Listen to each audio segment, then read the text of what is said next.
اگر آپ اس آئیڈیالوجی کو کہ جو ہر ایک کو جہنم میں بھیجنے کے لیے مستقل تیار رہتی ہے اس کو فالو کرنے لگیں گے نا، بس پھر آپ ہی اکیلے جنت میں ہوں گے، باقی تو سارے جہنم کا ٹکٹ کٹا کے بیٹھے ہوں گے، اکیلے جنت میں آپ کھڑے ہوں گے. بٹ میں اس کا جواب جیسے انہوں نے جزیہ کے اوپر یہ بول رہے تھے کہ جزیہ کے جو تھا وہ ہیومیلیٹ کرنے کے لیے لیا جاتا تھا، دوسروں کو جو غیر مسلمان ہوتے تھے ان کو ہیومیلیٹ کرنے کے لیے لیا جاتا تھا، اور اس کے لیے انہوں نے ابن کثیر کی جو پوری کی پوری ان کی تفسیر تھی وہ انٹرنیٹ سے وہ اٹھا کر کوئی سی ویب سائٹ ہوتی ہیں وہاں سے اٹھا کر وہ ایسے دکھاتے ہیں. میرے پاس اس کا جواب نہیں ہے، اگر وہ ہیومیلیشن کے لیے ہے اس کے پیچھے کا مجھے کوئی نالج نہیں ہے. اور جب میں نے اس کو پڑھ کے دیکھا، جب میں نے ری چیک کرا تو وہ ایز اٹ از جیسا انہوں نے کہا تھا وہ 2-3 ویب سائٹس میں ویسا ہی لکھا ہوا تھا. اچھا بھائی، زاہد ایکس مسلم بڑے زہد کے ساتھ انہوں نے اسلام چھوڑا ہے. جی جی بھائی زاہد صاحب، کیا حال چال ہے؟ السلام علیکم. وعلیکم السلام. اسلام چھوڑ چکے ہیں کہ ویسے میں یہاں اب آنے ایکس تک مسلم نہیں ہوں. ہیں؟ نہیں، میں اب ایکس مسلم نہیں ہوں. میں اب ایکس مسلم نہیں ہوں. اب نہیں ہے. میں نے لکھا تھا جان بوجھ، میں پہلے تھا لیکن میں نے جان بوجھ کے اس کو لکھا رہنے دیا تاکہ آپ کا ایک بار اٹینشن میری طرف جائے اور آپ شاید آپ مجھے لے لیں. میں کافی پچھلے کئی مہینوں سے کوشش کر رہا تھا کہ مفتی صاحب، میں نے کئی سالوں پہلے آپ کی ہی اسٹریم دیکھ کر، جب سچ والا اور یہ نیرج اتری یہ سب بہت چلے ہوئے تھے، محمد حجاب کی جب ڈیوڈ وڈ سے ویڈیو ہوئی تھی، اس ٹائم میرے دل کے اندر کئی سارے اپنے دین کو لے کے ڈاؤٹس آ گئے تھے. کئی ساری چیزیں تھیں مجھے سمجھ میں نہیں آ رہا تھا. آپ کو دیکھنے کے بعد جو آپ کی ڈیبیٹ تھی سچ والا کے ساتھ، اور پھر میں نے محمد حجاب کی جو ڈیوڈ وڈس کے ساتھ ویڈیو تھی، میں نے اپنے ہی کمرے کے اندر شاید مئی کے مہینے میں ہی اپنے کمرے میں واپس سے شہادت لی تھی. اینڈ میں بہت بہت شکر گزار ہوں آپ کا، جو بھی آپ نے میری لائف کے اندر کنٹریبیوشن کرا. اس وقت میرا ہاتھ کانپ رہا ہے آپ سے بات کرتے وقت، میں اپنا فون پکڑا ہوا ہوں. میں جتنا شکریہ کروں آپ کو اتنا کم ہے. بہت بہت شکریہ جو آپ نے میری لائف کے اندر کنٹریبیوشن کرا ہے.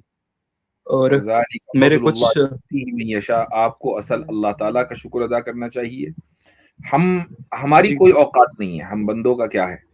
ہم نے تو جو کچھ سیکھا، کتابوں میں پڑھا اور اپنے بڑوں سے سیکھا وہ یہاں بیان کر دیا. لیکن یہ اللہ کا فضل ہے کہ اس نے آپ کو ہم تک پہنچایا. ہماری ویڈیو سامنے آ گئی. یہ بھی تو ہو سکتا تھا نا کہ ویڈیو سامنے نہ آتی. تو اس میں صرف اور جی صرف اور صرف اللہ تعالیٰ کا فضل ہے. اسی کا شکر ادا کرتے رہیں، اسی کی عبادت کریں، اور جب جب نماز پڑھیں تو اس بات پہ شکر ادا کریں کہ اس نے آپ کو توفیق دی ہے واپسی کی. اس نے آپ کا ہاتھ تھاما ہے. جی بالکل. مفتی صاحب، میرے کچھ سوال تھے. پہلا سوال، میں اب دین کو اپنے بہت سیریسلی ایک بار پڑھنا چاہتا ہوں، کیونکہ اسلام کو قبول واپس سے کرنے کے بعد ایک بار میں بھٹک گیا تھا واپس سے کچھ چیزوں کی وجہ سے. مطلب میں دین سے نہیں بھٹکا تھا، میرا پورا اب یقین ہے کہ اللہ تعالیٰ کا جو دین ہے وہ ایک دم صحیح ہے. میرے اس سے کبھی ایمان ڈگمگایا نہیں. بٹ میں اب اپنے دین کو سیریسلی پڑھنا چاہتا ہوں. میں کچھ گائیڈنس کے لیے آپ کے پاس آیا ہوں. پہلا، عقیدے سے لے کر میرا ایک ہے، کیونکہ پچھلے خاص کر ان 2-1 سالوں کے اندر جو ایران کے ساتھ وار ہوئی اور 2-3 چیزیں اور ہوئی ہیں، اس کے اندر عقیدے کو لے کر کئی ساری میرے ذہن کے اندر کئی سارے ڈاؤٹس ہیں. میں ادھر ادھر جاتا ہوں اینڈ مجھے ہر کسی سے ایک دوسرا اوپینین سننے کو مل رہا ہے. میں جیسا مجھے آپ کا معلوم ہے آپ دیوبند سے ہیں، تو وہاں پہ ماتوریدی عقیدہ جو ہے وہ کافی زیادہ فالو کرا جاتا ہے. میں ایک عقیدے کو فالو کرنا چاہتا ہوں تاکہ میں ایک دم اپنے دین کو پرفیکٹ کر سکوں. اور یہ میرا پہلا وہ ہے کہ آپ اتھری، ماتوریدی یا پھر اشعری عقیدے کو لے کر ایک بار آپ مجھے گائیڈنس دے سکیں اور مجھے بتائیں کہ کون سا سورسز میں پڑھنا شروع کر سکتا ہوں جہاں سے آپ میں کے سیکھ سکتا لیے ہوں اپنے دین کو. وہ عقیدہ بھی یہ عقیدے کی ڈفرینٹ انٹرپریٹیشنز ہیں. آپ کے لیے جو عقیدہ سب سے زیادہ سمجھنا، پڑھنا اور اس کے علماء سے سیکھنا آسان ہو، اسی کو آپ اختیار کر لیں. میں ہرگز یہ نہیں کہوں گا کہ آپ ماتوریدی بن جائیں، کہ اشعری بن جائیں، کہ اثری بن جائیں، چونکہ میرے نزدیک تینوں، میرے نزدیک کیا ہم سبھی کے نزدیک تینوں برحق ہیں. تو جس میں آپ کو سہولت لگتی ہو، سہولت کا مطلب کیا ہے، آپ کے ارد گرد کے جو علماء ہیں وہ آپ کو مثلاً اثری جو انٹرپریٹیشن ہے وہ بیان کر رہے ہیں، آپ اس کو ایکسیپٹ کریں، کیا مسئلہ ہے. اشعری کر بٹ رہے ہیں اس میں کو، ماتوریدی کر رہے ہیں، ماتوریدی کر لیں. بٹ جب میں باہر کے، جیسے میں شیخ ہیں، میں ان کا نام نہیں لوں گا، وہ کوشچن آنسر سیشن لیتے ہیں، وہ سعودی کے ہیں، انڈونیشیا کے، بٹ جی مجھے سعودی کے معلوم ہے. اندر لے کے رہتے جی ہیں. جی ہاں، حکیم جی جی. تو وہ یہی چیز کہتے ہیں کہ ماتوریدی اور اشعری جو ہوتے ہیں وہ ڈیوینٹس ہوتے ہیں. سو اور یہ ان 72 سیکٹس کے اندر سے ہیں جو شاید جنت کے اندر داخل نہیں ہوں گے. تو میں اس چیز سے ڈرتا ہوں کہ میں نے اتنی کوشش کری اور اس کے بعد بھی جہنم کے اندر چلے گئے. تو میں عقیدے کو ایک بار اپنے بہت سیریسلی لے کے پڑھنا چاہتا ہوں. میں اس میں بہت زیادہ کنفیوز ہوں اس وقت.